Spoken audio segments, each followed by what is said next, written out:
Halo Tribuners, Anda sedang menyaksikan live update Tribun News edisi Sabtu 18 September 2021. Kami akan menyajikan informasi terkini dari berbagai daerah yang akan dilaporkan secara langsung oleh reporter kami di lapangan. Bersama saya Dea Mita, inilah live update selengkapnya. Sejumlah relawan Jokowi di Jawa Timur yang tergabung dalam Joman Jatim telah resmi menyatakan sikap dukungan untuk Pilpres 2024.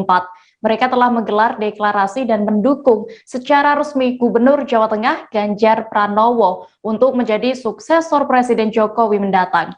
Informasi lengkapnya akan disampaikan oleh rekan jurnalis Tribun Jatim, Yusron Naufal Putra yang kini sudah tersambung bersama kami. Halo Yusron. Ya, rekan Dea. Bisa Anda gambarkan bagaimana proses deklarasi dukungan untuk Ganjar dan juga informasinya Ganjar Erick Thohir ya ini? Ya, Tribuners, sejumlah relawan Jokowi di Jawa Timur yang tergabung dalam Joman telah menyatakan sikap terkait arah dukungan untuk Pilpres 2024. Mereka secara terang-terangan sudah menyatakan mendorong dan mendukung Ganjar Pranowo untuk Pilpres 2024. Menariknya, mereka tak hanya memunculkan nama Ganjar, melainkan juga menyodorkan nama Erick Thohir untuk menjadi pasangan Ganjar saat Pilpres nanti. Deklarasi itu telah berlangsung di Surabaya. Sejumlah perwakilan relawan dari beberapa daerah di Jatim juga hadir untuk memastikan dukungan kepada Ganjar dan Erick. Yel-yel pada saat deklarasi terus diteriakkan sebab mereka sudah memastikan mendukung keduanya. Ya. Justru terkait hal ini Pilpres 2024 kan juga masih relatif lama ya. Apa sebenarnya alasan para relawan ini sudah memastikan dukungannya kepada Ganjar Pranowo? Ya, betul sekali.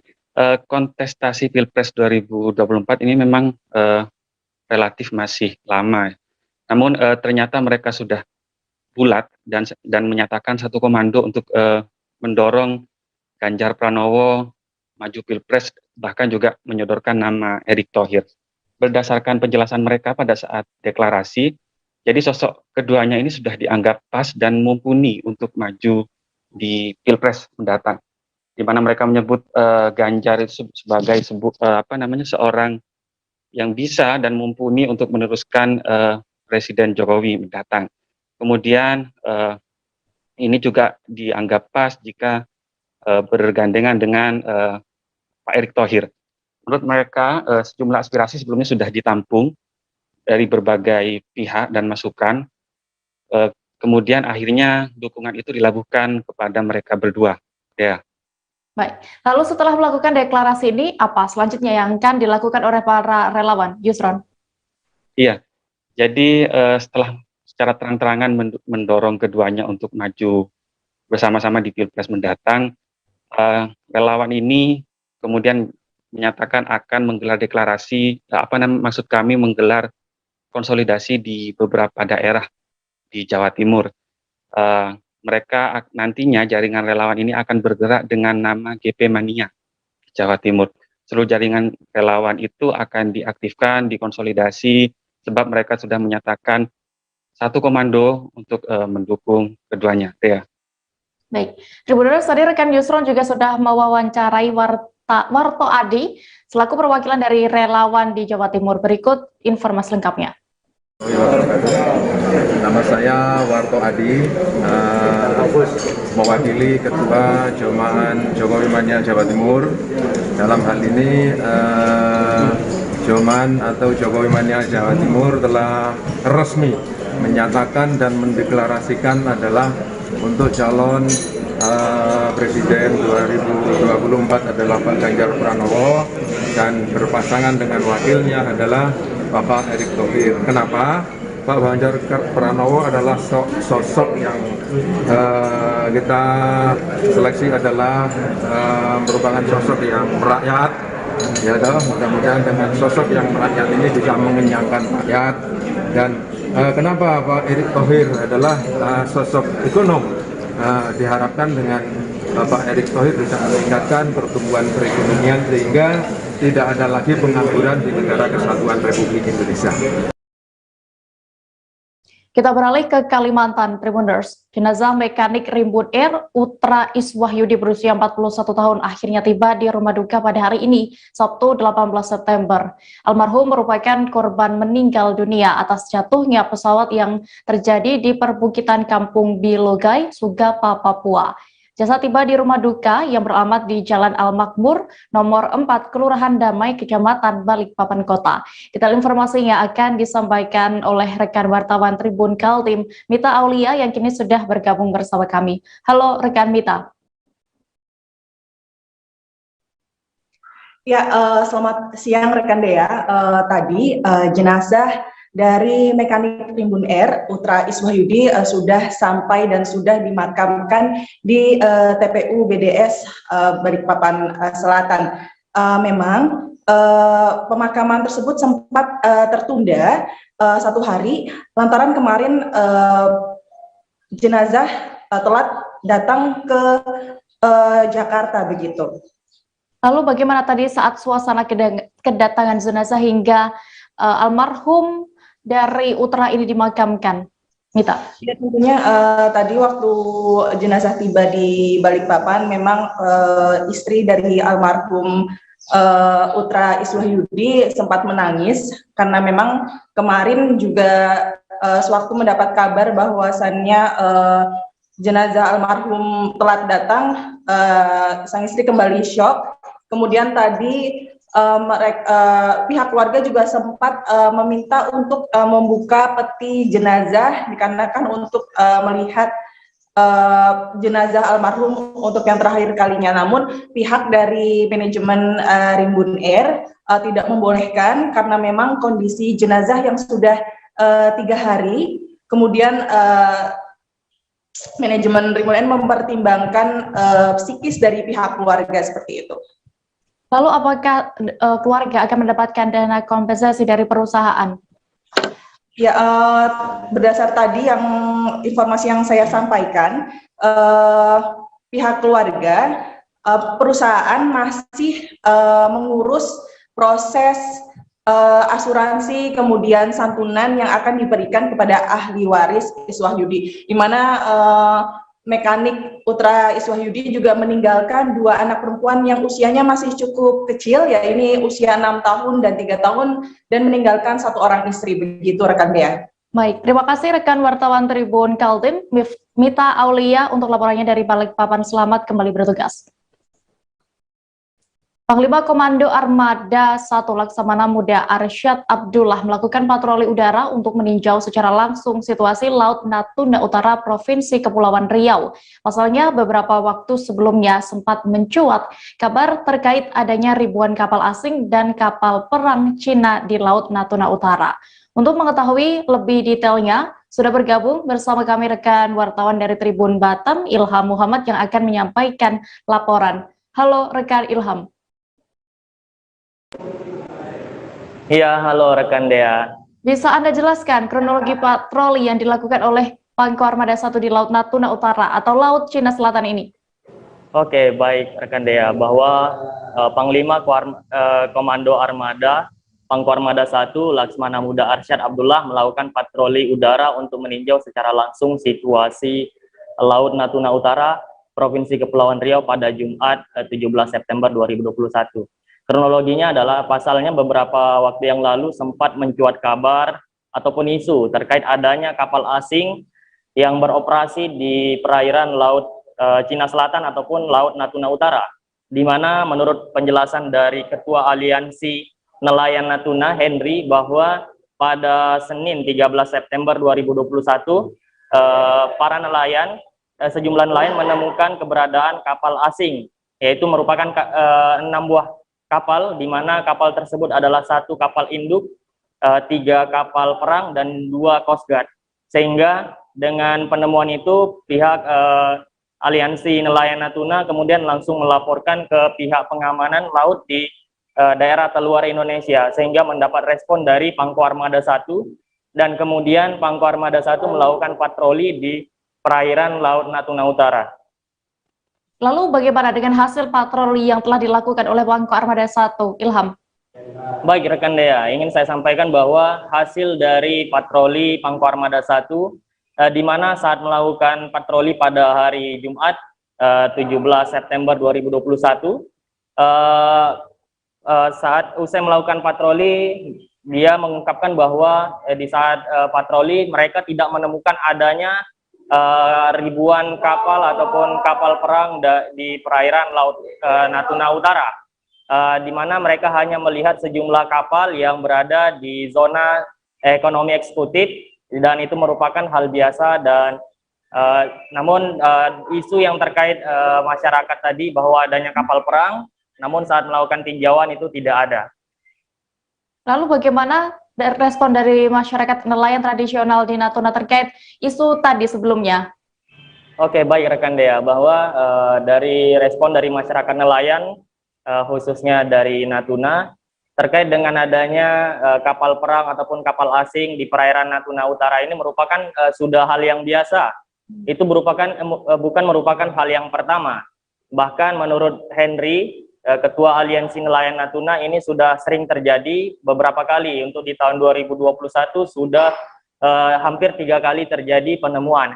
Namun sayangnya, menurut Henry, saat anggota nelayan Aliansi Natuna itu melaporkan kepada pihak pengamanan, respon dari pengamanan seperti TNI AL, PSDKP maupun KKP itu sedikit terlambat, sehingga pihak nelayan ketika melaporkan ke mereka, kemudian mereka menuju ke lokasi, sehingga mereka tidak menemukan adanya laporan dari masyarakat itu.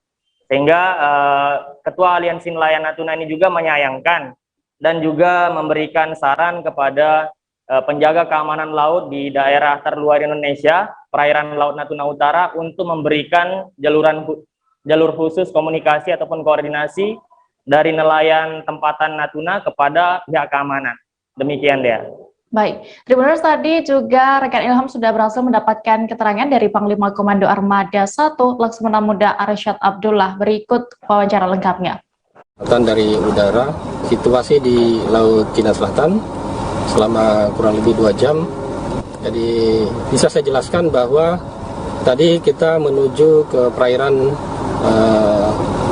Laut Natuna Utara, yaitu tepatnya di garis batas laras kontinen, untuk melihat keberadaan KRI, musuh-musuh TNI Angkatan Laut yang sedang melaksanakan patroli.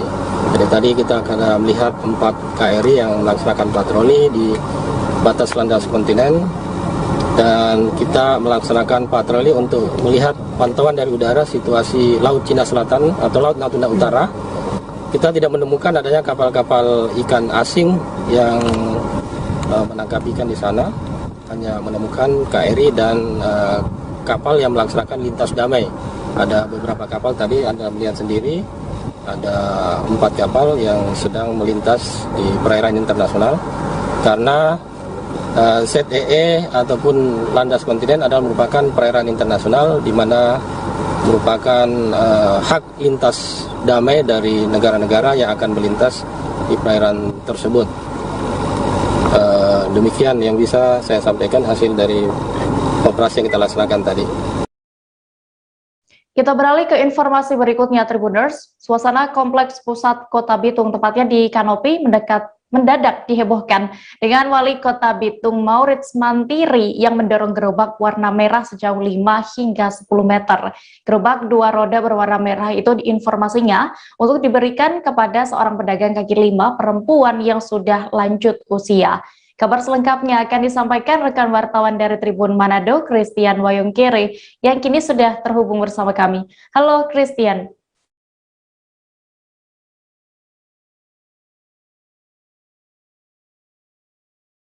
Halo rekan Christian.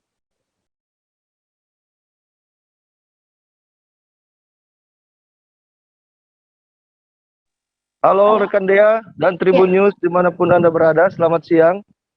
Rekan Christian, bisa Anda informasikan mengapa Wali Kota ini memberi gerobak baru kepada perempuan pedagang kaki 5 yang diketahui sudah lanjut usia itu? Baik, terima kasih rekan Dea dan Tribun News. Jadi, seperti diinformasikan pada hari Jumat kemarin, Wali Kota Bitung Maurits Mantiri mendadak bergegas meninggalkan atau setelah mengikuti pelantikan dan pengukuhan sebagai Ketua KONI Kota Bitung, langsung menuju ke pusat perkotaan Bitung, tepatnya di Pasar Kanopi.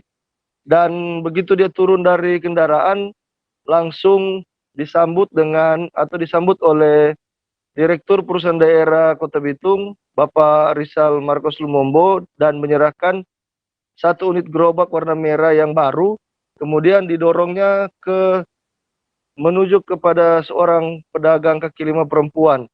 Alasannya diberikan gerobak ini karena pedagang kaki lima ini sudah berusia lanjut dan masih berjualan di pelataran trotoar yang ada di pusat Kota Bitung.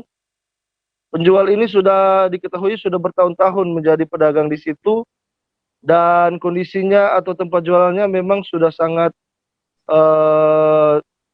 tidak menunjang atau tidak baik lagi, hanya bermodalkan sebuah berbentuk meja atau segi empat berukuran 50 kali 30 cm dan hanya berataskan baliho bekas, begitu rekan Dea. Oke, lalu bagaimana dengan respon dari lansia ini ya, perempuan lansia yang kerap disapa Oma Risna ini ketika menerima gerobak dari Wali Kota Bitung? Baik, respon dari Oma atau pedagang Risna ini, dia nampak sangat senang ya. Dari amatan kami di lapangan dan dari wawancara kami di lapangan, pedagang ini sangat senang meskipun memiliki kekurangan atau keterbatasan pada pendengarannya.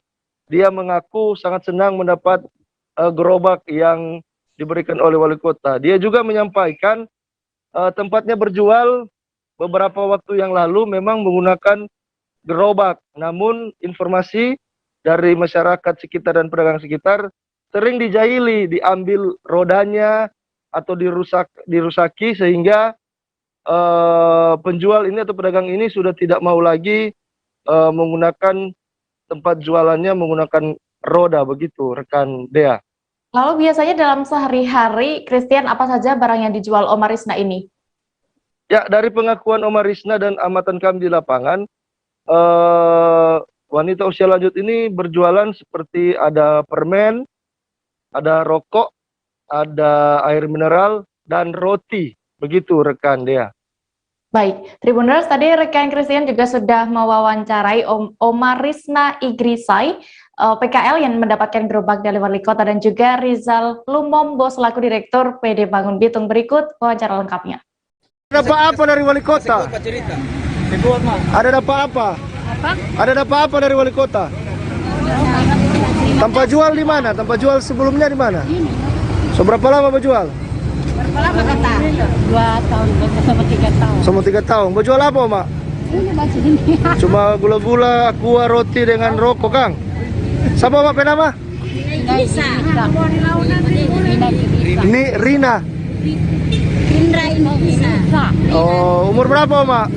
Umur 63. Sanang dapat gerobak? Sanang. Bilang apa Pak Wali Kota? Terima kasih, Bang. Terima kasih. Kaki lima terutama supaya manfaat kan untuk proses pengembangan ini MP2 kok ini diberi dengan kekurangan asalkan MP2 sudah biar 5 ya. Akibat serangan tikus yang masif di awal tanam padi musim gaduh, hasil padi petani di Kabupaten Pringsewu tidak maksimal. Sebagaimana yang terjadi pada Purwanto, salah seorang petani Pekon Bulukarto, Kecamatan Gading Rejo, Kabupaten Pringsewu. Purwanto menceritakan bila panen padi gaduh kali ini berbeda dengan tahun-tahun sebelumnya.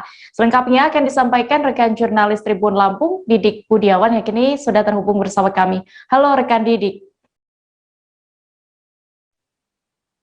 Halo Dea.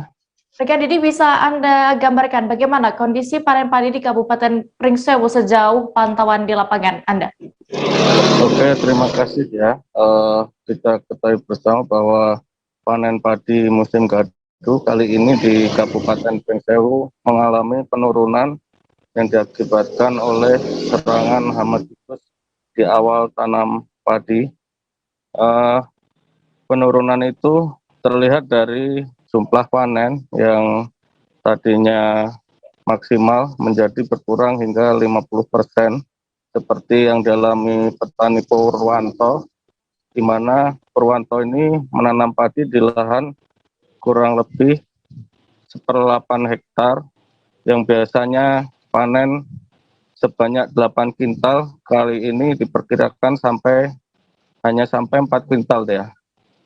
Lalu apa yang dilakukan para petani ini dengan tidak maksimalnya panen padi kali ini? Kan ini juga pasti berpengaruh juga terhadap pendapatan para petani. Didik. Oke, para petani di Pringsewu menyatakan bahwa dengan kondisi tersebut masih bersyukur karena dengan panen kali ini setidaknya modal dalam menanam padi tersebut kembali dan masih terdapat untung sedikit. Dan petani berharap ke depan pemerintah dapat mengatasi hama tikus supaya tidak menjadikan kerugian bagi petani di Kabupaten Pringsewu deh.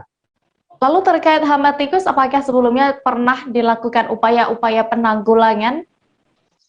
Iya deh, pemerintah Kabupaten Pringsewu melalui Dinas Pertanian di musim tanam gadu kemarin sudah mengupayakan dengan menggerakkan petani di Kabupaten Pringsewu untuk melakukan gerobokan tikus atau perburuan tikus secara pengemposan menggunakan belerang, karena upaya tersebut dianggap efektif.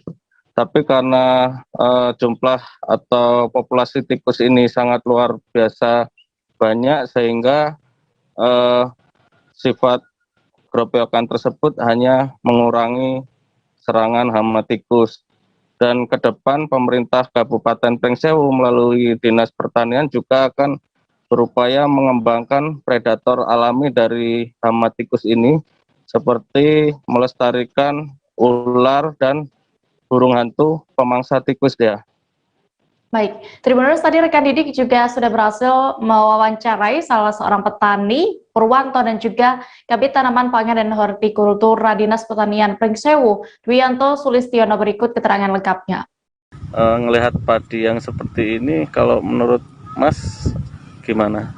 Nah, ya disyukurin aja lah ya, dibanding dari tahun-tahun kemarin, ya bagusan kemarin ya. Soalnya ini tikus menyerang dari awal.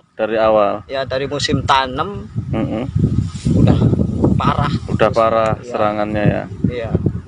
Tapi ini masih bisa dipanen ya? Masih, walaupun itu bekas tikus. Ya pedek-pedek kayak gini lah. Ya yang biasanya 8 kintal paling ini ya 4 kintal. 4 kintal ya. Iya. Ya, kalau menurut saya sih, kalau pemerintah itu ya jangan dipersulit lah petani itulah. Ya terus sama tikus itu kudu harus ditangani. Iya. Lebih awal ya. Iya, lebih awal. Saya ceritakan latar belakang Mas ya. Artinya dari awal musim tanam gadu kemarin tanggal 12 April sudah kita buat edaran kepada camat untuk sampai kepada pekon dan kepada masyarakat tani seluruh kecamatan Kabupaten Pringsewu, itu agar mewaspadai serangan tikus, terutama karena diperkirakan populasinya akan meningkat seperti kejadian yang musim rendeng tahun ini 2021. Nah, dari pemerintah, dari dinas sebetulnya sudah menyediakan fasilitas sarana untuk pengendalian ini, berupa kita sudah sedia belerang, karena salah satu untuk pengendalian yang paling efektif adalah dengan emposan. Emposan, stiknya juga kita sediakan, makanya kemarin ada di beberapa tempat yang memang sudah merespon kegiatan ini, seperti kecamatan Ambarawa, Padasuka, termasuk Gading, ini lingkungan Gading sudah merespon. Nah, kaitan dengan serangan ini mungkin salah satunya ada pemahaman ya, keengganan masyarakat untuk membasmi hama tikus itu gitu kan. Jadi mungkin ini salah satunya. Nah, dengan kejadian ini nanti kita coba lakukan pendekatan lagi kepada masyarakat, karena kalau nggak dikendalikan tikusnya nanti, walaupun ini kan salah di rate ini mungkin salah satu nanti, karena ini kan masih belum masuk masa primordial, masih ini sekitar umur 30 hari. Jadi kalau di rate nanti akan tumbuh tunas baru yang diharapkan nanti akan jadi normal kembali. Tapi kalau populasi tikusnya nggak dikendalikan, nanti ketika tumbuh lagi ini akan disikat lagi oleh tikus itu. Kami akan kembali seusai jeda sejenak, tetaplah di Live Update. Oke, apa kabar Bang Ariski di sini untuk strateginya? Kalau saya sendiri di Jumit 37 ini yang semalam baru mulai, Apa yang saya dirasakan udah Kak Fernita? Sebenarnya aku nggak ngerasain penangkapan atau penggerebegan atau apapun itu, karena gini loh, posisinya aku lagi Kriteria. main. Jadi kita mengenal disebut dengan stroke yang tidak berdarah dengan stroke yang berdarah. Stroke yang tidak berdarah itu biasanya ditandai dengan adanya penyumbatan. Kalau itu terjadi di sini mungkin pikirnya tidak ke situ kali ya, tapi kalau di Korea atau di Kamboja itu ada beberapa paper yang saya itu mas, ya dulunya tukang koran. Oh gitu ya, Tukang koran. ya saya baca itu Pak. Tuh kan pernah baca kan? Jadi kalau saya jadi tanggal itu udah bersyukur banget. Si anak ini dijadikan sebagai tersangka begitu. Ya, kalau ini kita bicara yang di luar kasus Sebongombo ya. Dikenal dengan nama hujan shower, di mana terdapat batas jelas antara daerah hujan dan tidak hujan yang biasanya terjadi pada fase awal mature stage atau tahap berbahaya dewasa. itu Kang. Jadi mulai artinya terjadinya perlembekan. Nah itu untuk penetrasi akan sulit gitu ya. Dok, saya ini menurut saya memang tidak mudah, bukan urusan tanah diambil. Kalau misalnya Amerika Serikat sekarang, Rasulullah mengatakan dalam sebuah hadis bahwa berpuasa di 6 hari Syawal itu. Oke, apa kabar Bang Ariski di sini untuk strateginya? Kalau saya sendiri di Jumit 37 ini yang semalam baru mulai, Apa yang saya dirasakan udah Kak Fernita? Sebenarnya aku nggak ngerasain penangkapan atau penggerebegan atau apapun itu, karena gini loh, posisinya aku lagi Kriteria. main. Jadi kita mengenal disebut dengan stroke yang tidak berdarah dengan stroke yang berdarah. Stroke yang tidak berdarah itu biasanya ditandai dengan adanya penyumbatan. kalau itu terjadi di sini mungkin pikirnya tidak ke situ kali ya, tapi kalau di Korea atau di Kamboja itu ada beberapa paper yang Saya itu mas, ya dulunya tukang koran. Oh gitu ya, Tukang koran. ya saya baca itu Pak. Tuh kan pernah baca kan? Jadi kalau saya jadi tanggal itu udah bersyukur banget. Si anak ini dijadikan sebagai tersangka begitu. Ya, kalau ini kita bicara yang di luar kasus Sebongombo ya. Dikenal dengan nama hujan shower, di mana terdapat batas jelas antara daerah hujan dan tidak hujan yang biasanya terjadi pada fase awal mature stage atau tahap Berbahaya dewasa. itu Kang. Jadi mulai artinya terjadinya perlembekan. Nah itu untuk penetrasi akan sulit gitu ya. Dok, saya ini menurut saya memang tidak mudah, bukan urusan tanah diambil. Kalau misalnya Amerika Serikat sekarang, Rasulullah mengatakan dalam sebuah hadis bahwa berpuasa di 6 hari Syawal itu. Oke, apa kabar Bang Ariski di sini untuk strateginya? Kalau saya sendiri di Jumit 37 ini yang semalam baru mulai, Apa yang saya dirasakan udah Kak Fernita? Sebenarnya aku nggak ngerasain penangkapan atau penggerebegan atau apapun itu, karena gini loh, posisinya aku lagi Kriteria. main. Jadi kita mengenal disebut dengan stroke yang tidak berdarah dengan stroke yang berdarah. Stroke yang tidak berdarah itu biasanya ditandai dengan adanya penyumbatan. kalau itu terjadi di sini mungkin pikirnya tidak ke situ kali ya, tapi kalau di Korea atau di Kamboja itu ada beberapa paper yang Saya itu mas, ya dulunya tukang koran. Oh gitu ya, Tukang koran. ya saya baca itu Pak. Tuh kan pernah baca kan? Jadi kalau saya jadi tanggal itu udah bersyukur banget. Si anak ini dijadikan sebagai tersangka begitu. Ya, kalau ini kita bicara yang di luar kasus Sebongombo ya. Dikenal dengan nama hujan shower, di mana terdapat batas jelas antara daerah hujan dan tidak hujan yang biasanya terjadi pada fase awal mature stage atau tahap Berbahaya dewasa. itu Kang. Jadi mulai artinya terjadinya perlembekan. Nah itu untuk penetrasi akan sulit gitu ya. Dok, saya ini menurut saya memang tidak mudah, bukan urusan tanah diambil.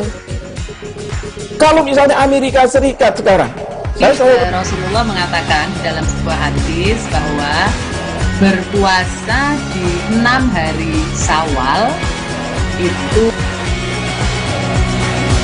Oke, apa kabar Bang Ariski di sini untuk strateginya? Kalau saya sendiri di Jumit 37 ini yang semalam baru mulai, Apa yang saya dirasakan udah Kak Fernita? Sebenarnya aku nggak ngerasa itu penangkapan atau penggerebekan atau apapun itu. Karena gini loh, posisinya aku kriteria. Jadi kita mengenal disebut dengan stroke yang tidak berdarah dengan stroke yang berdarah. Stroke yang tidak berdarah itu biasanya ditandai dengan adanya penyumbatan. Kalau itu terjadi di sini mungkin pikirnya tidak ke situ kali ya, tapi kalau di Korea atau di Kamboja itu ada beberapa paper yang saya itu mas, ya dulunya tukang koran. Oh gitu ya. Tukang koran. Ya saya baca itu Pak. Tuh kan pernah baca kan? Ya. Jadi kalau saya jadi tanggal itu udah bersyukur banget. Nah, si anak ini dijadikan sebagai tersangka begitu. Ya kalau ini kita bicara yang di luar kasus Bongombo ya. Dengan nama hujan shower, di mana terdapat batas jelas antara daerah hujan dan tidak hujan yang biasanya terjadi pada fase awal mature stage atau tahap berbahaya dewasa. itu Kang. Jadi mulai artinya terjadinya perlembekan. Nah itu untuk penetrasi akan sulit gitu ya. Dok saya ini menurut saya memang tidak mudah, bukan urusan tanah diambil. Kalau misalnya Amerika Serikat sekarang, Rasulullah mengatakan dalam sebuah hadis bahwa berpuasa di 6 hari Syawal itu. Oke, apa kabar Bang Ariski di sini untuk strateginya? Kalau saya sendiri di Jumit 37 ini yang semalam baru mulai, saya udah pasti. Sebenarnya aku nggak ngerasa itu penangkapan atau penggerebekan atau apapun itu. Karena gini loh, posisinya aku kriteria. Jadi kita mengenal disebut dengan stroke yang tidak berdarah dengan stroke yang berdarah. Stroke yang tidak berdarah itu biasanya ditandai dengan adanya penyumbatan. Kalau itu terjadi di sini mungkin pikirnya. Terima kasih Anda masih menyaksikan live update Tribuners. Kita menuju ke kabar berikutnya. Dalam kurun waktu 1 bulan sejak 18 Agustus 2021 hingga 17 September 2021, anggota Opsnal Satres Narkoba Polres Aceh Timur berhasil mengamankan sejumlah pelaku tindak pidana narkotika. Bahkan satu di antaranya merupakan seorang penyandang disabilitas yang merupakan kurir sabu-sabu antar provinsi. Informasi lengkapnya akan disampaikan rekan jurnalis Rambi News, Seni Henry, yang kini sudah tersambung bersama kami. Halo rekan Seni. Dea. Berdasarkan liputan Anda, berapa total tersangka pelaku tindak pidana penyalahgunaan narkotika ini yang berhasil diamankan oleh Polres Aceh Timur? Ya, rekan Dea. Dapat saya laporkan bahwa dalam kurun waktu 1 bulan terakhir sejak 18 Agustus sampai 17 September, Polres Aceh Timur telah berhasil mengamankan 7 pelaku tindak pidana narkotika, di mana salah satunya adalah seorang kurir, adalah seorang disabilitas. Ya, jadi ada 7 tersangka, diantaranya adalah MS, itu adalah seorang disabilitas bersama rekannya WD, keduanya adalah warga Kabupaten Aceh Timur, kemudian HM dan temannya ARS, juga keduanya juga adalah warga Kabupaten Aceh Timur, kemudian ZA, warga Kecamatan Madat, Kabupaten Aceh Timur, kemudian ada ZZ dan AM. ZZ adalah warga Kabupaten Aceh Tamiang dan AM adalah warga Kabupaten Nagan Raya. Itu 7 pelaku tindak pidana narkotika yang diamankan Polres Aceh Timur dalam 1 bulan terakhir, di mana dari ketujuhnya Polres Aceh Timur berhasil menyita barang bukti narkoba jenis sabu-sabu sebanyak 4 kg dan 9 kg ganja kering. Demikian rekan Gea. Iya, Seni, lalu 4 kg sabu-sabu dan juga 9 kg ganja itu tadi diamankan dari tersangka siapa saja?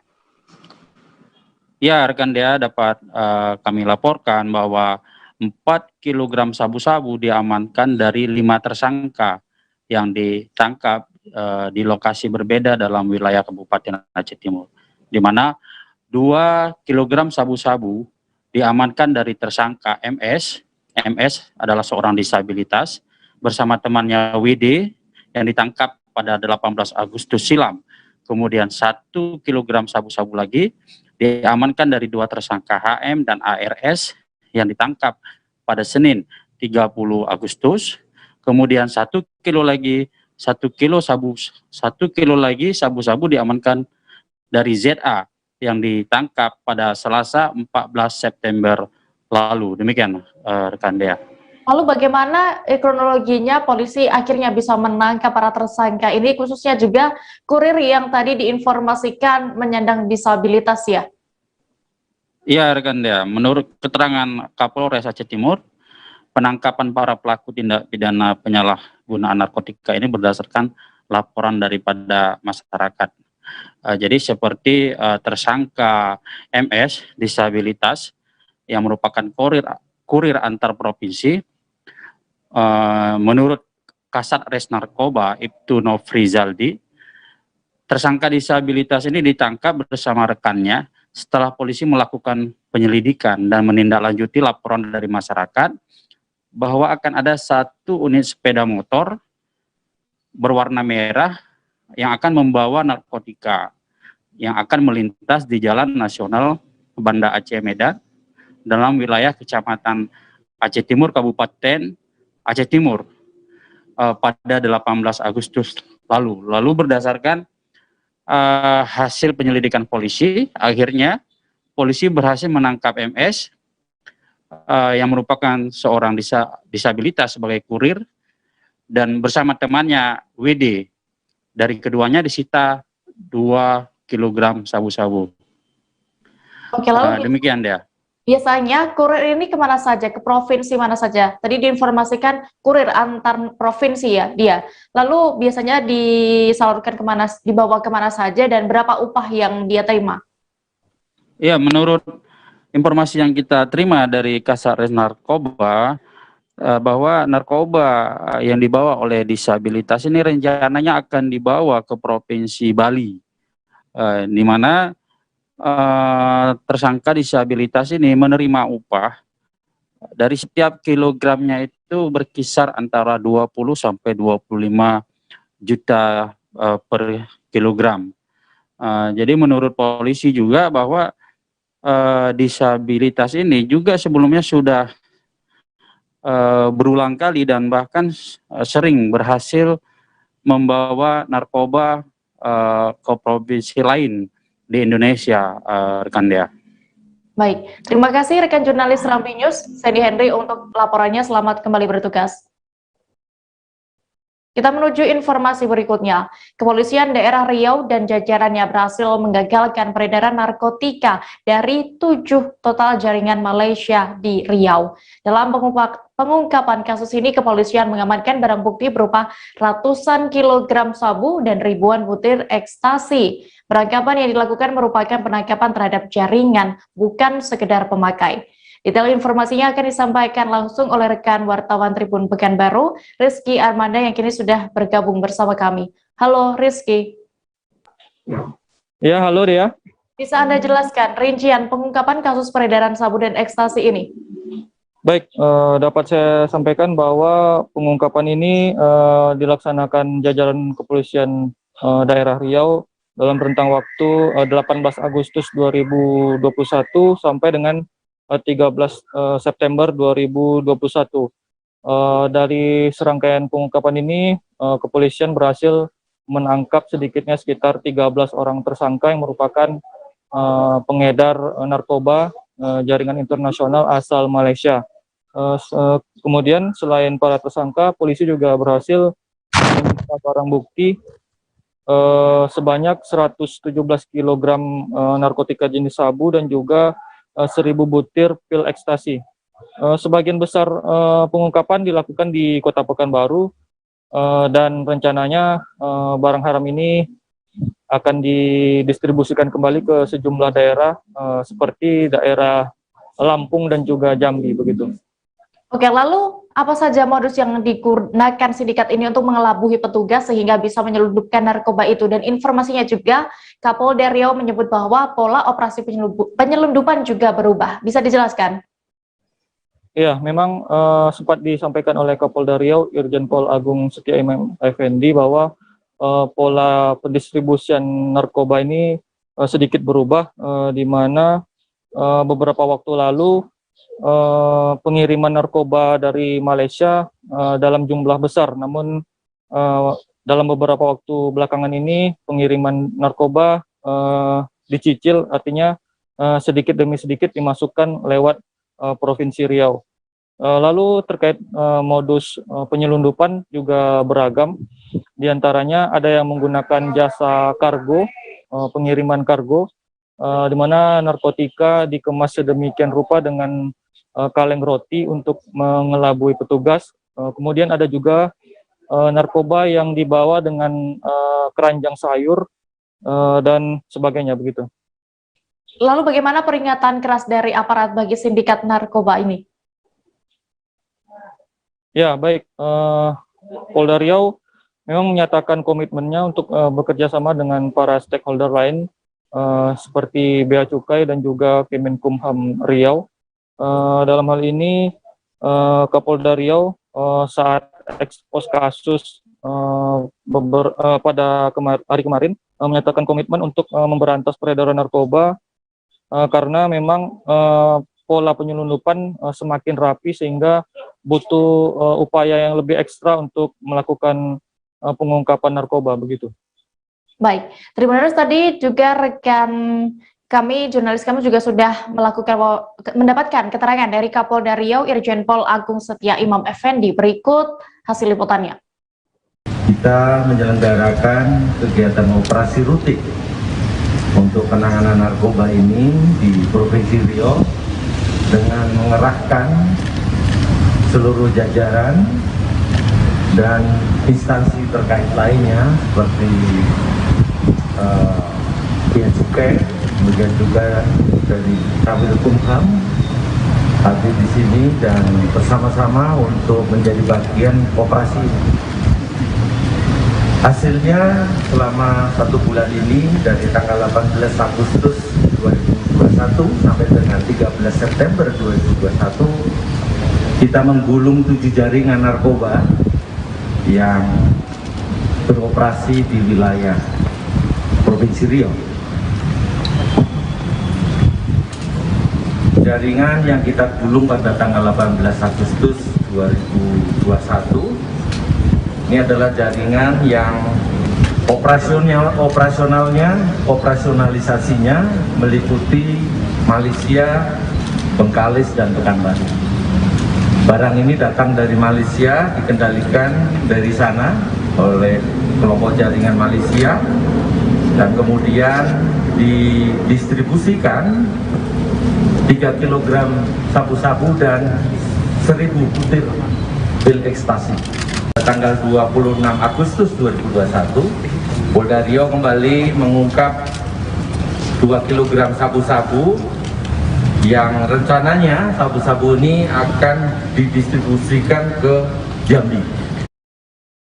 Investasi bodong berkedok arisan berhasil mengelabui puluhan sosialita di Kota Makassar, Sulawesi Selatan. Hal itu terkuak setelah puluhan ibu-ibu yang menjadi korban melapor ke pihak berwajib. Kini Satuan Reserse Kriminal Satreskrim Polrestabes Makassar berhasil menetapkan 3 tersangka kasus investasi bodong berkedok arisan. Untuk mengetahui lebih detailnya sudah bergabung bersama kami rekan wartawan dari Tribun Timur. Ada Muslimin Emba yang akan menyampaikan laporan. Halo rekan Emba. Ya, rekan Dea. Seperti apa kronologi kasus ini bisa terungkap akhirnya? Ya, baik Dea dan Tribuners, dapat saya kabarkan bahwasanya pada Kamis malam kemarin itu puluhan ibu-ibu atau kaum sosialita di Kota Makassar mendatangi Polsek Rapocini untuk melaporkan atau mengadukan kasus dugaan tindak pidana penipuan dan penggelapan atas arisan bodong yang diikuti oleh puluhan ibu-ibu ini. Jadi modus dari pelaku kemudian menghadirkan ibu-ibu ini di Polsek Rapocini yaitu mulanya dimediasi oleh polisi untuk berdamai agar bagaimana uang mereka yang dimasukkan di arisan itu dapat dikembalikan. Namun saat proses mediasi berlangsung polisi ataupun warga dari kedua belah pihak tidak menemui titik terang begitu. Ya. Bisa diinformasikan siapa tersangka dalam kasus ini? Ya, baik, dari Jumat malam kemarin atau kemarin ini, polisi setelah menggelar perkara telah menetapkan 3 tersangka dalam kasus ini, yaitu si owner berinisial JD atau si pembuat dari arisan bodong ini, kemudian seorang admin, dan juga seorang pemilik rekening yang digunakan untuk menampung dana dari para member, begitu ya. Baik, lalu bagaimana untuk tindak lanjut dari pihak kepolisian ke depannya dalam mengungkap kasus ini? Ya, untuk tindak lanjut dari kepolisian sendiri sampai saat ini pihak aparat kepolisian dari Polrestabes Makassar itu masih menunggu kemungkinan adanya laporan dari korban-korban lain, karena diperkirakan jumlah member yang tergabung dalam arisan atau investasi bodong ini itu hingga 300 orang menggunakan 4 akun grup WhatsApp. Dan untuk lebih lengkapnya, semalam sudah saya wawancara dengan Kasat Reskrim Polrestabes Makassar, Kompol Jamal Fatur Rahman. Ya, berikut Tribuners keterangan dari Kasat Reskrim Polrestabes Makassar, Kompol Jamal Fatur Rahman. Untuk saat ini sudah ditetapkan 3 orang tersangka terhadap perkara ini, dan sampai sekarang juga kami masih menunggu korban-korban lain yang merasa dirugikan oleh adanya arisan online ini. Jadi untuk arisan online ini modusnya yaitu dengan adanya 4 grup WA grup yang dipakai oleh para pelaku ini untuk mengajak member. Jadi kurang lebih 300 member yang ikut dalam 4 grup ini. Ada arisan online, ada investasi menurun, dan lain-lain. Seperti itu.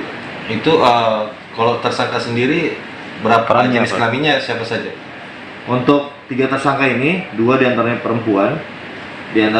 Perempuan ini 1 sebagai owner, yang satunya sebagai admin. Dan yang 1 laki-laki, dia merupakan pemilik rekening dari perputaran uang di arisan online seperti ini. Dari catatan penyelidikannya sudah berapa lama mengoperasikan arisan seperti ini? Ini sudah lama dan berjalan, dan ada beberapa member yang statusnya ataupun domisilinya di luar Makassar juga. Ada kemarin yang menelpon dari penyidik dari Kendari, dan insya Allah ini hari yang bersangkutan akan datang ke Polrestabes untuk mengadukan dia dirugikan terkait arisan online ini. Ini menarik para korban ini, apakah dia menggunakan jasa selebgram atau influencer? Jadi kami sedang mendalami hal tersebut. Informasi memang kami dapat untuk owner ini, untuk menarik member ini melalui jasa ataupun influencer ataupun selebgram. Jadi kami akan memanggil para influencer ini, apakah peranan mereka terkait dengan adanya arisan online ini. Dan ini operasi arisan online ini murni ada badan hukum atau tidak ada? Sampai sekarang kami tidak mendapati izin ataupun badan hukum terkait arisan online ini. Dan terkait arisan online ini juga banyak korban yang sampai sekarang mengadu ataupun datang ke Polrestabes untuk mengadukan kerugian mereka. Sampai saat ini memang kurang lebih ada belasan orang. Kita beralih ke Sumatera Utara, Tribuners. Sebanyak 6,8 kg emas dari hasil perampokan yang terjadi di Pasar Simpang Limun, Medan masih berada di kantor polisi. Polisi menyebut belum bisa menyerahkan barang bukti senilai 6,5 miliar itu kepada 2 pemilik lantaran masih menunggu proses hukum. Pasalnya, emas hasil perampokan itu juga masih akan dihadirkan dalam proses persidangan. Kabar selengkapnya akan disampaikan rekan wartawan dari Tribun Medan, Freddy, yang kini sudah terhubung bersama kami. Halo Freddy. Ya, halo Dea dan juga pemirsa. Freddy, terkait hal ini, lalu kapan nantinya barang bukti berupa emas hasil rampokan itu akan dikembalikan kepada pemilik? Ya baik Dea dan juga pemirsa, terkait barang bukti emas berat 6,8 kg itu dari hasil rampokan itu nantinya akan dikembalikan setelah proses hukum yang sedang berjalan ini selesai. Karena memang Polda Sumatera Utara ini masih mengembangkan kasus ini terkait adanya pihak lain yang terlibat, terutama penada atau adanya pihak lain yang turut juga membantu dalam proses perampokan itu. Dan nantinya itu diperkirakan itu akan memakan waktu sekitar 6 bulan begitu sampai nantinya proses persidangan itu selesai. Dan saya juga sudah mewawancarai Kabid Humas Polda Sumut yang mengatakan apabila memang kejaksaan bisa istilahnya tidak menghadirkan barang bukti seluruhnya yang ada 6,8 kg itu, bisa saja dipercepat proses pengembalian kepada pemilik emas tersebut. Karena memang sejauh ini Polda Sumut juga masih mengupayakan agar barang bukti itu tidak dihadirkan semua, namun hanya sampel atau berupa foto begitu deh. Oke, lalu bagaimana dengan tanggapan pemilik toko emas itu terkait barangnya masih belum bisa dikembalikan hingga saat ini? Iya, pemilik toko emas Mas Roep, salah satu korban perampokan itu berharap agar emas miliknya yang ada sekitar 4 kilo lebih itu segera dikembalikan, namun ia juga tidak begitu mendesak karena memang proses hukum sedang berjalan. Lagi pula ia juga sudah merasa puas karena memang barang atau yang dirampok itu sama sekali tidak berkurang, karena memang ia cukup puas karena memang pelaku otak utama dalam perampokan itu sudah ditangkap deh. Jadi mereka juga memang berharap tapi tidak mau mendesak begitu. Baik, Tribuners, juga tadi jurnalis kami sudah mendapatkan keterangan dari Kabid Humas Polda Sumut, Kombes Pol Hadi Wahyudi, berikut keterangan lengkapnya. Soal barang bukti emas 6,8 kg itu rencananya kapan dikembalikan oleh pemiliknya, Pak? Barang bukti yang ditemukan itu bagian dari proses penyidikan ke depannya. Jadi selama proses penyidikan sampai dengan tahap 2 ke JPU, kemudian sampai ke pengadilan, ya barang bukti harus bisa dihadirkan. Jadi kita belum bisa untuk menyerahkan barang bukti tersebut ke pemiliknya, kecuali kalau misalkan dari kejaksaan ataupun pengadilan cukup dengan menggunakan foto, ya tidak masalah. Kira-kira berapa lama itu, Pak, prosesnya itu? Ya kita lihat nanti prosesnya. Ini kan masih berproses. Yang jelas tersangkanya semua sudah sudah ditangkap. Saya pikir cepat prosesnya. Informasi berikutnya datang dari Jawa Tengah. Viralnya kabar mengenai air sungai berubah warna menjadi merah pekat di Desa Ngereden, Kecamatan Worosari, Kabupaten Klaten, menjadi perhatian kepolisian setempat. Kini Polres Klaten juga telah melakukan pengecekan ke lokasi kejadian tersebut. Kasih Humas Polres Klaten, Ibtu Abdillah, mengatakan pihaknya telah menerjunkan tim dari tindak pidana tertentu Satreskrim Polres Klaten ke lokasi. Selengkapnya akan disampaikan rekan jurnalis Tribun Solo, Mardon Widianto, yang kini sudah tersambung bersama kami. Halo Mardon. Ya, selamat siang rekan dia. Mardon, bisa Anda informasikan bagaimana awalnya diketahui warna air sungai di Klaten ini berubah warna menjadi merah pekat hingga kabarnya viral? Ya, terima kasih rekan dia. Untuk kabar air sungai tersebut menjadi merah itu berawal dari viralnya di media sosial Facebook bahwa salah satu sungai di Desa Ngerenden, Kecamatan Wonosari, Kabupaten Klaten berubah berwarna merah. Nah, setelah ditelusuri ternyata kejadian tersebut sudah terjadi pada siang lalu, pada hari yang sama, dan itu terjadi, warga pun juga terkaget karena tiba-tiba air berwarna merah. Oke, lalu tujuan dari Polres Klaten ini menerjunkan tim dari tindak pidana tertentu ke lokasi kejadian. Untuk apa, Mardon? Untuk Polres Klaten menerjunkan tim pidana tertentu untuk ke lapangan untuk bersama Dinas Lingkungan Hidup dan Kehutanan Klaten untuk mengecek kondisi sungai tersebut dan mengambil sampel berupa kapas yang berada di pinggir sungai serta tanah yang tercampur dengan air serta air sungai itu sendiri. Dugaan sementara penyebab warna air sungai ini bisa berubah, apakah sudah ada? Oke, untuk dugaan sendiri masih belum dipastikan oleh kepolisian maupun pihak dinas terkait. Namun menurut laporan dari warga setempat, ada satu mobil box yang tengah berhenti di sana dan diduga mencuci suatu barang. Namun barang tersebut belum diketahui barangnya yang dimaksud itu apa, apakah itu barang yang bisa mencemarkan air atau tidak, belum bisa dipastikan. Namun warga sempat melihat mobil box yang mencurigakan tersebut. Baik, terima kasih rekan jurnalis Tribun Solo, Mardon Widianto melaporkan dari Klaten, Jawa Tengah. Selamat kembali bertugas. Ya. Tribuners, kita jeda lagi dan akan kembali dengan informasi menarik lainnya. Tetaplah di Live Update. Oke, apa kabar Bang Ariski di sini untuk strateginya? Kalau saya sendiri di Jumip 37 ini yang semalam baru mulai, saya udah pasti. Sebenarnya aku nggak ngerasa itu penangkapan atau penggerebegan atau apapun itu. Karena gini loh, posisinya aku kriteria. Jadi kita mengenal disebut dengan stroke yang tidak berdarah dengan stroke yang berdarah.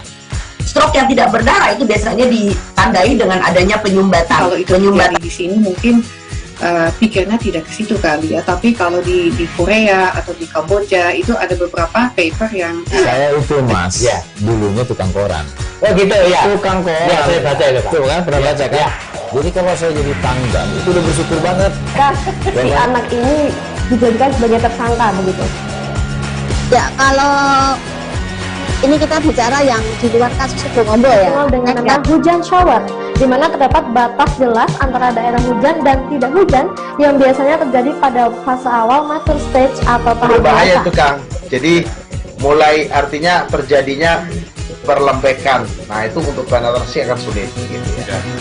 Dok saya ini menurut saya memang tidak mudah, bukan urusan tanah diambil. Kalau misalnya Amerika Serikat sekarang. Rasulullah mengatakan dalam sebuah hadis bahwa berpuasa di 6 hari Syawal itu. Oke, apa kabar Bang Ariski di sini untuk strateginya? Kalau saya sendiri di Jumip 37 ini yang semalam baru mulai, saya udah pasti. Sebenarnya aku nggak ngerasa itu penangkapan atau penggerebegan atau apapun itu. Karena gini loh, posisinya aku kriteria. Jadi kita mengenal disebut dengan stroke yang tidak berdarah dengan stroke yang berdarah. Stroke yang tidak berdarah itu biasanya ditandai dengan adanya penyumbatan. Kalau itu penyumbatan di sini mungkin pikirnya tidak ke situ kali ya, tapi kalau di Korea atau di Kamboja itu ada beberapa paper yang saya itu mas, ya dulunya tukang koran. Oh gitu ya. Tukang koran. Ya saya baca itu Pak. Tuh kan pernah baca kan? Ya. Jadi kalau saya jadi tanggal itu udah bersyukur banget. Si anak ini dijadikan sebagai tersangka begitu. Ya kalau ini kita bicara yang di luar kasus Bongombo ya. Dengan nama hujan shower, di mana terdapat batas jelas antara daerah hujan dan tidak hujan yang biasanya terjadi pada fase awal mature stage atau tahap berbahaya itu Kang. Jadi mulai artinya terjadinya perlembekan. Nah itu untuk penetrasi akan sulit. Gitu ya. Dok saya ini menurut saya memang tidak mudah, bukan urusan tanah diambil. Kalau misalnya Amerika Serikat sekarang. Rasulullah mengatakan dalam sebuah hadis bahwa berpuasa di 6 hari Syawal itu. Oke, apa kabar Bang Ariski di sini untuk strateginya? Kalau saya sendiri di Jumip 37 ini yang semalam baru mulai, saya udah pasti. Sebenarnya aku nggak ngerasa itu penangkapan atau penggerebegan. Kita kembali ke live update Tribuners, kita menuju informasi berikutnya. Kota Pangaralam, Sumatera Selatan menjadi lokasi langganan bencana longsor saat musim hujan seperti saat ini. Bahkan berdasarkan data dari Badan Penanggulangan Bencana Daerah Kota Pagar Alam, maksud kami, ada belasan lokasi di Pagar Alam yang rawan longsor.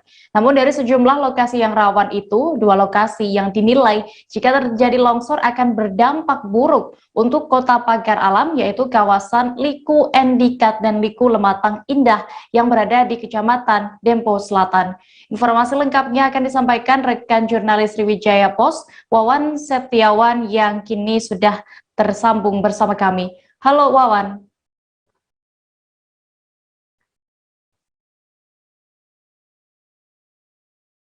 Halo rekan Wawan, bisa mendengar kami di studio?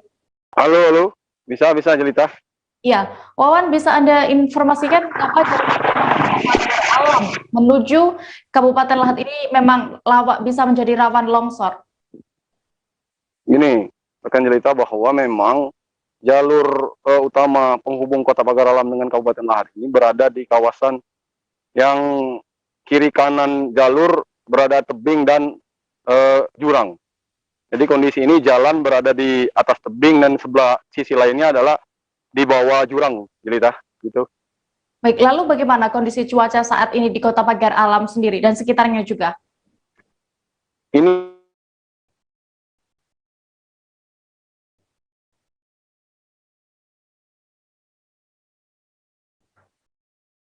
Halo. yang memperburuk kondisi saat ini karena memang cuaca di Pagar Alam sedang ekstrim. Curah sore hujan, akhirnya labikan tanah rawan longsor, gitu. Untuk mengantisipasi jalur utama ini putus, apakah pemerintah telah membuat jalur alternatif lain, Wawan? Untuk selama ini ada jalur alternatif, yaitu dari Simpang Bacang, Kecamatan Dempo Tengah, Kota Pagar Alam, timbulnya di Kota Lahat. Saat ini juga sedang dibangun dari Simpang Bacang Pagar Alam ke Kecamatan Lahat lagi, Mbak Jelita. Jadi sekarang ada 2 jalur yang menghubungkan selain jalur utama tadi, Jelita. Baik, terima kasih rekan jurnalis dari Sriwijaya Post, Wawan Setiawan, untuk laporannya. Selamat kembali bertugas. Kita beralih ke informasi berikutnya, Tribuners. Insiden penikaman terhadap 5 orang penumpang KM Safina pada Kamis 16 September lalu menyebabkan 1 penumpang nekat terjun ke laut. Kini operasi pencarian dan pertolongan dari tim SAR Tarakan memasuki hari kedua. Pencarian korban KM Safina di perairan Tanjung Pasir. Selain itu, kepolisian sektor kawasan pelabuhan Kota Tarakan juga masih terus mendalami kasus penikaman di atas kapal tersebut. Detail informasinya akan disampaikan langsung oleh rekan wartawan Tribun Kaltara, George Hasian Silalahi, yang kini sudah bergabung bersama kami. Halo, rekan Hasian. Ya, selamat siang, rekan Dea. Hasian, bagaimana perkembangan hari kedua pencarian korban KM Safina ini? Ya, Dea, terima kasih sebelumnya. Selamat siang, Tribuners. Hari ini pencarian 1 korban man overboard KM Safina atas nama Hamzah, 34 tahun, warga dengan KTP Kabupaten Toli-Toli, Sulawesi Tengah tersebut masih terus berlangsung. Dari pihak Ketua Tim SAR Tarakan, Amiruddin, saat diwawancarai via pesan singkat tadi pagi menyampaikan bahwa timnya sudah bergerak dari pukul 6:45 menit, dan sebelumnya juga sudah pencarian itu dimulai dari pukul 7 pagi juga. Itu menjadi 4 titik koordinat dari sebelumnya pada 1 titik. Rekan Dea. Oke, lalu untuk kondisi cuaca pencarian di hari kedua ini, dan apakah tim SAR mendapatkan bantuan dari pihak berwajib lainnya? Baik, Dea, menurut laporan cuaca yang disampaikan press release dari pihak tim SAR Tarakan, hari ini dipastikan cuaca sangat baik, berawan, karena juga kecepatan angin cukup normal, yaitu pada angka 3 knots, serta tinggi gelombang cukup rendah di angka 0,25 sampai 0,5 meter. Sehingga dipastikan untuk lokasi pencarian korban KM Safina, semoga mari kita doakan bersama-sama pencarian hari ini bisa berjalan dengan baik dan dapat bertemu. Iya. Lalu berdasarkan liputan Anda, bisa Anda jelaskan kembali kronologi kejadian awalnya korban ini bisa jatuh dari KM Safina? Baik, menurut laporan data dari tim SAR Tarakan, Husmin yaitu paman korban melapor ke kantor SAR Tarakan pada tanggal 16 September 2021 pukul 21 malam. Lalu pihaknya melaporkan bahwa saudara yang terlibat perkelahian bersama rekannya di atas KM Safina itu membuat Hamzah 34 tahun jatuh dari kapal KM Safina. Lalu kemudian paginya pada tanggal 17 September 2021, tim SAR Tarakan berangkat ke lokasi kejadian pukul 6.55 pagi. Kemudian dengan estimasi waktu 45 menit di titik lokasi awal pertama kali kejadian di perairan Tanjung Pasir. Dan sampai saat ini yang tadi disampaikan di awal oleh pihak korban yang sedang berusaha juga membantu dengan tim SAR gabungan Tarakan mencari korban di lokasi terakhir. Rekan Dea. Baik, terima kasih rekan wartawan dari Tribun Kaltara, Georgie Hasian Silalahi untuk informasinya. Selamat kembali bertugas. Siap, selamat siang rekan Dea. Terima kasih. Ke informasi berikutnya, Tribuners. Di masa pandemi membuat banyak orang harus mati-matian memutar otak untuk mempertahankan bisnisnya. Namun tak sedikit juga yang memulai bisnis baru dari rumah selama masa pandemi ini.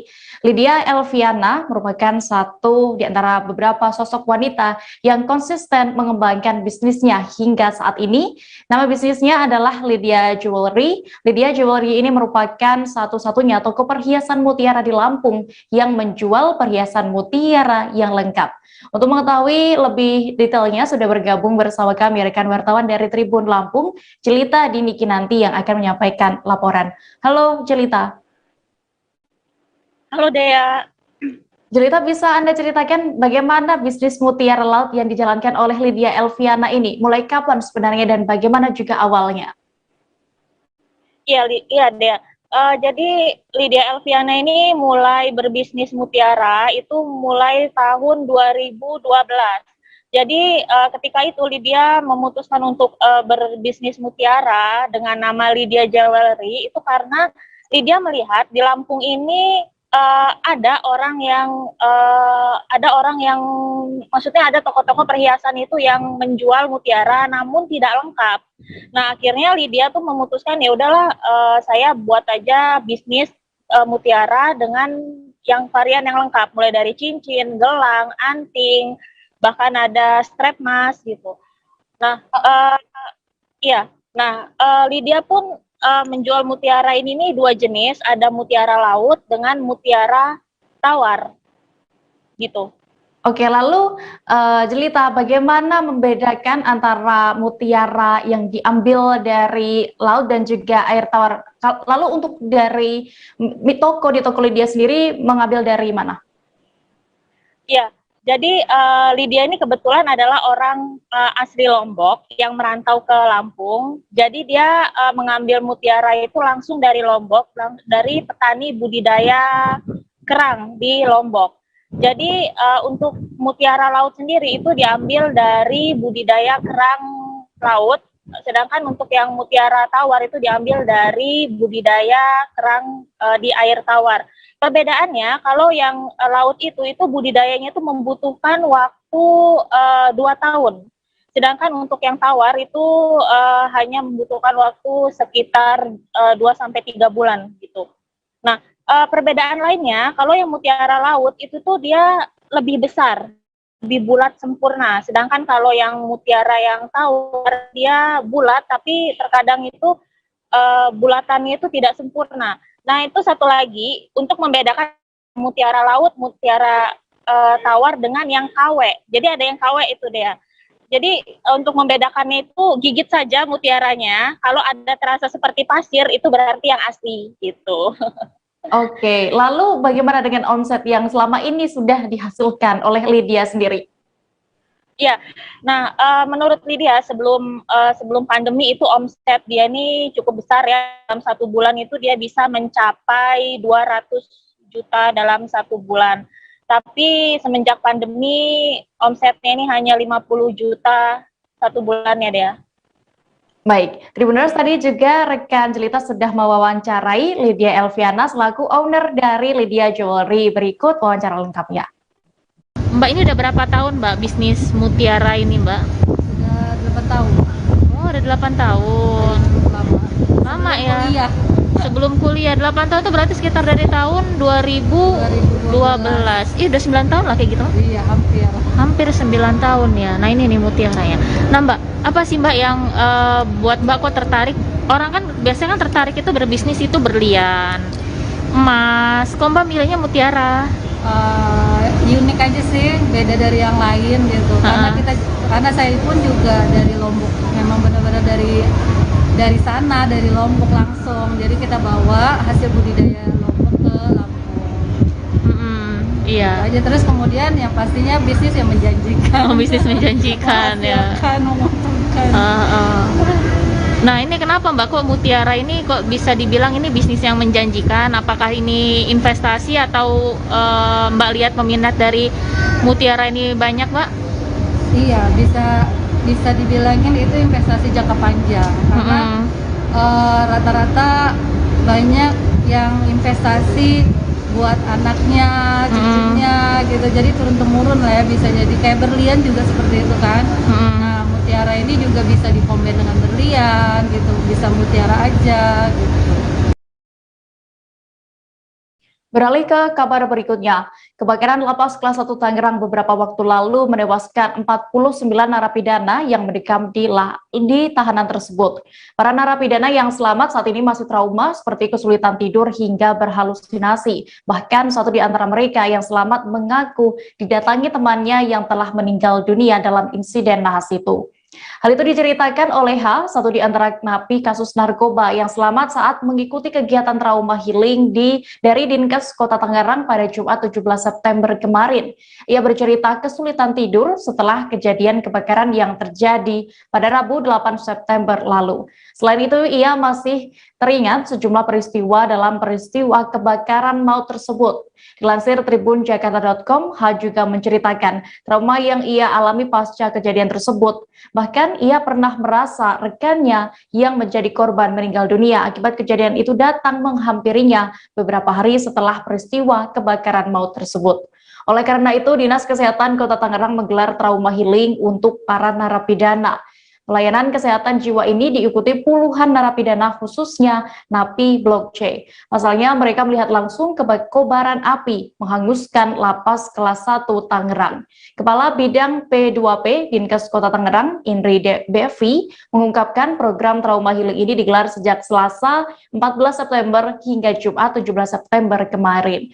Trauma healing diadakan bersama RSUD Kota Tangerang dan Himpunan Psikolog Indonesia. Trauma healing saat ini difokuskan pada para napi dan nanti dilanjutkan ke petugas yang bertugas saat kejadian. Begitu juga dengan mereka yang berada di blok tetangga yang sekedar mendengar atau melihat proses kejadian. Terkait hal ini, Tribuners, berikut keterangan dari Dr. Wuri selaku Kasih PTM Keswa Dinkes Kota Tangerang. Dinas Kesehatan pada hari ini melaksanakan kegiatan trauma healing yang dilaksanakan di lapas kelas 1 Tangerang bekerjasama dengan RSUD Kota Tangerang, kemudian dengan Perhimpunan Psikolog Indonesia Banten dan Direktorat Pelayanan Kemasyarakatan dari Kemenkumham untuk trauma healing. Kegiatan ini adalah untuk men-screening kejiwaan yang dialami oleh warga binaan terkait kondisi kejadian kebakaran yang beberapa waktu lalu terjadi di lapas ini. Dan kedepannya mudah-mudahan kegiatan ini bisa memberikan manfaat. Juga kita bisa mendeteksi dini kelainan kejiwaan yang ditimbulkan karena trauma. Tribuners, hari ini Sabtu 18 September 2021, tepat 1 bulan kasus ditemukannya ibu dan anak yang tewas di dalam bagasi mobil Alphard di Subang, Jawa Barat. Diketahui korban bernama Tuti Suhartini berusia 55 tahun dan anaknya Amalia Mustika Ratu berusia 23 tahun ditemukan dalam kondisi mengenaskan pada 18 Agustus 2021 lalu. Kabag Penum Divisi Humas Polri, Kombes Ahmad Ramadan memberikan pernyataan terbarunya terkait kasus tersebut. 1 bulan sudah penyelidikan, Ramadan mengatakan penyidik masih belum menemukan alat bukti yang mengarah kepada terduga pelaku. Hal ini disampaikannya kepada wartawan pada hari ini Sabtu 18 September pagi. Ramadan pun juga mengakui penyidik masih belum memiliki saksi yang melihat langsung kejadian pembunuhan tersebut. Hal inilah yang menjadi kendala penyidik dalam mengungkap kasus ini. Namun demikian, pihaknya tetap akan melakukan pembuktian kasus tersebut melalui scientific investigation, yakni dengan barang bukti lain yang mengarah kepada terduga pelaku. Ia menuturkan pihaknya tengah menganalisa 55 titik rekaman CCTV yang diduga terkait kasus pembunuhan ibu dan anak di Subang, termasuk menganalisa kendaraan yang diduga kuat milik pelaku. Ramadan menyampaikan kendaraan pertama yang diduga digunakan pelaku adalah Avanza berwarna putih. Polri menduga kendaraan itu dipakai pelaku pembunuhan ibu dan anak di Subang. Selain mobil Avanza, Ramadan menyatakan kendaraan yang digunakan pelaku lain diduga adalah sepeda motor berwarna biru. Kendaraan ini saat ini masih tengah ditelisik oleh pihak kepolisian.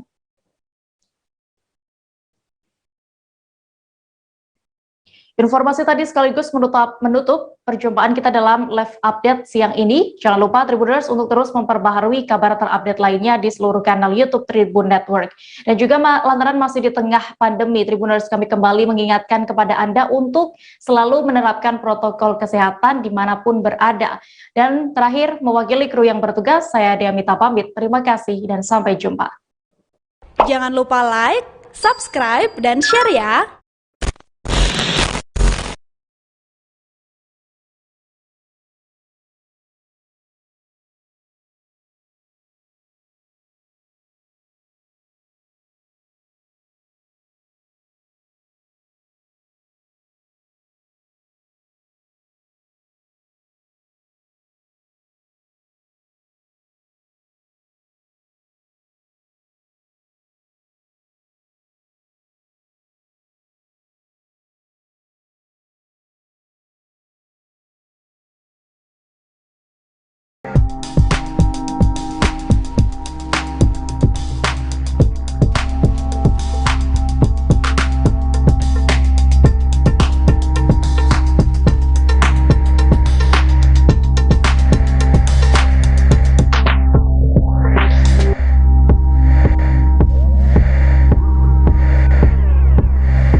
Inilah dia, Rosiana Silalahi.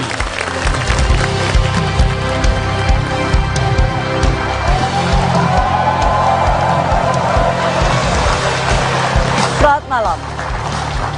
Benarkah negara kita dililit utang yang begitu besar sehingga Indonesia disebut tengah darurat utang? Mengapa dengan indikator makroekonomi yang membaik tapi justru daya beli terasa kurang? Malam hari ini, Menteri Keuangan akan menjelaskannya untuk Anda.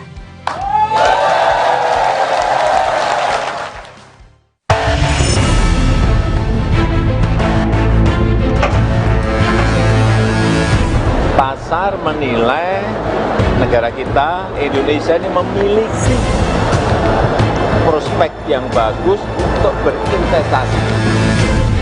Pemerintah akan terus menjaga agar defisit dan dengan demikian utang akan terus dikelola secara hati-hati dan bijaksana.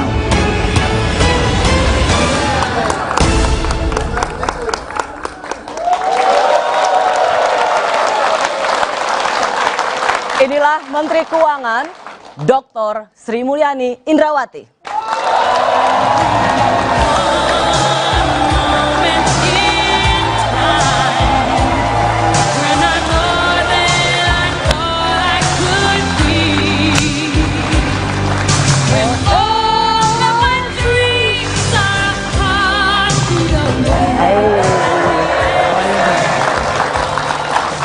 Katanya lagu ini lagu kesayangannya Bu Ani ya? Iya. Iya? Iya kalau saya yang nyanyi. Bener ya? Bocorannya gitu. Iyalah biar produserku seneng lah. Iya pokoknya ini katanya kesayangannya Bu Ani. Selamat malam Bu Ani. Selamat malam. Terima kasih sudah meluangkan waktu di Rosi. Saya mengingat bahwa, oh ya saya udah disuruh. Buat warganet yang selalu ikut memeriahkan perbincangan Rosi, malam hari ini ada Ibu Sri Mulyani, jadi hashtag kita malam hari ini adalah Sri Mulyani di Rosi. Perhatikan penulisannya ya, hashtag Sri Mulyani di Rosi, mentionnya @kompas.tv. Kita tunggu pertanyaan-pertanyaannya. Kenapa kita juga aktif di sosial media? Karena Bu Ani sekarang juga aktif loh di sosial media, Instagramnya hits. Karena harus mensosialisasikan banyak sekali aktivitas Kementerian Keuangan. Katanya kalau mau komunikasi sama masyarakat, yang paling gampang itu pakai gambar. Jadi Instagram, picture itu langsung orang tertarik. Yang kedua Facebook. Jadi ya mereka lihat.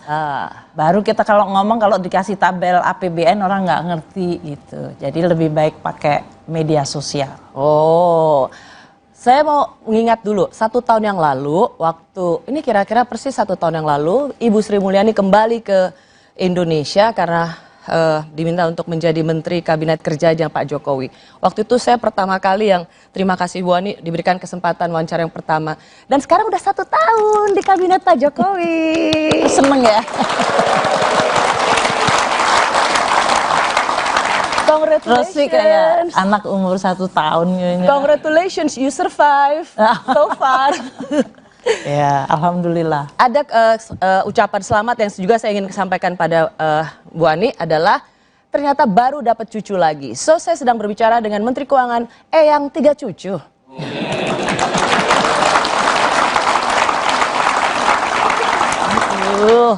Jadi ini saya udah dipesan. Beda-beda tipis saya. Sama? Saya Eyang, situ bukan Eyang. Mau tipisnya tuh tipis tebel gitu. Mau bilang udah Eyang tapi tetap kelihatan muda. Nggak tahu, tanya penonton aja. Udah 3 cucu. Jadi berapa yang perempuan, berapa yang laki? Ini kalau lihat di gambarnya, ini putrinya Winta nih. 2 laki 1 perempuan. Wah, congratulations Mbak Ani. Jadi nenek artinya kalau kerja harus ingat yang dilakukan sekarang itu nanti cucu saya akan melihatnya seperti apa. Jangan kasih warisan yang jelek. Kan ngomongin utang kan ini. Ya udah, cocok temanya. Jadi kalau malam hari ini kita bicara soal utang dan kecemasan untuk diwariskan pada anak cucu kita, Mbak Ani paling tepat membicarakannya karena akan selalu ingat dengan 3 cucunya. Iya. Oke. Jadi begini, Ibu Menteri Keuangan.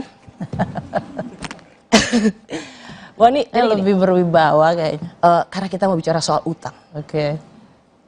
Benarkah kita ini sudah dililit hutang yang begitu besar? Kalau kita lihat ya Bu Ani, ada semacam tudingan misalnya begini. Masyarakat perlu tahu bahaya apabila ekonomi kita shutdown karena salah urus. Lalu kemudian juga disebutkan soal urusan tata kelola anggaran. Persoalan tata kelola anggaran menyebabkan utang semakin menggunung karena tidak ada tata kelola yang terukur.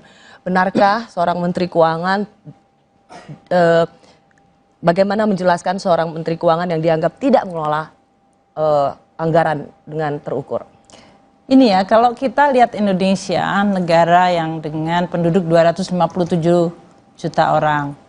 Dan mayoritas mereka adalah penduduk-penduduk muda yang usianya di bawah 15 tahun. Kalau kita bicara yang di bawah 2 tahun kayak cucu saya tadi, dia jelas membutuhkan berbagai macam fasilitas pendidikan, kesehatan, termasuk gizi. Kita nggak bisa mengatakan, oh nanti kayak dulu baru saya kasih makan yang cukup untuk anak-anak. Karena itu akan kehilangan waktu buat mereka. Nah, negara dengan penduduk 257 juta ini, kita harus meyakinkan bahwa masyarakat Indonesia ini akan menjadi masyarakat yang sehat, yang punya pendidikan dan produktif, kompetitif. Oleh karena itu investasi di bidang manusia itu penting. Di Indonesia anggaran pendidikan 400 triliun, anggaran kesehatan 105 triliun, anggaran untuk membantu masyarakat miskin termasuk langsung ke desa 60 triliun, plus berbagai subsidi yang kita tambahkan, jumlahnya itu bisa mencapai lebih dari 700 triliun. Kalau kita tambahkan dengan anggaran untuk TNI dan Polri, karena kita menginginkan negara kita aman, kita jaga dengan baik, TNI dan Polri itu jumlahnya udah 210 triliun. Kalau kita tambahkan dengan infrastruktur, karena masyarakat kita baik yang di daerah terpencil membutuhkan dari mulai irigasi, jalan raya untuk connect, pelabuhan, bahkan sampai airport, maka kita akan bicara another 300 triliun. Saya hanya ingin mengatakan bahwa kebutuhan belanja ini idealnya dibiayai oleh diri sendiri. Diri sendiri itu adalah kalau negara merdeka, waktu Bapak pendiri dan Bapak dan Ibu pendiri negara ini mendirikan Republik Indonesia, mereka mengetahui bahwa untuk menjadi merdeka itu artinya kita harus mampu untuk bisa mengumpulkan sumber daya sendiri. Makanya dalam Undang-Undang Dasar disebutkan negara memiliki hak untuk memungut pajak. Nah, pajak ini kita kumpulkan dengan usaha keras sekarang. Namun kebutuhan tadi belanja yang banyak itu lebih banyak dan tidak bisa ditunda. Oleh karena itu utang dipakai sebagai alat untuk instrumen investasi. Karena kita tidak menggunakan ini untuk konsumsi. Karena kita yakin bahwa menggunakan utang itu untuk investasi sumber daya manusia, investasi infrastruktur, sehingga ekonomi masyarakat menjadi makin memiliki kemampuan. Sehingga mereka nanti memiliki kemampuan untuk menjadi manusia-manusia yang kompetitif. Sedangkan tadi pertanyaan Rosi itu saya rasa mungkin yang bertanya menanyakan apakah kita akan seperti Amerika yang shutdown gitu. Shutdown itu kalau APBN tidak disetujui dan kemudian kita tidak bisa sepakat dengan DPR untuk membelanjakan, termasuk membelanjakan untuk membayar utang. Kami di pemerintah selama ini mendiskusikan dengan Dewan. Besok tanggal 16 Bapak Presiden menyampaikan nota keuangan tahun 2018. Di situ kita menyampaikan bahwa ini loh jumlah penerimaan negara yang kita rencanakan dan ini loh daftar belanja yang sesudah kita kumpulkan dan kita lihat sebagai penting untuk Republik ini harus didanai. Dan kalau belanja kita 2.200 triliun dan pendapatan kita 1.800 triliun, maka 300-400 triliun adalah hutang. Terus kita mengatakan banyak sekali 400 triliun. Kalau dilihat 400 triliun sendirian rasanya banyak.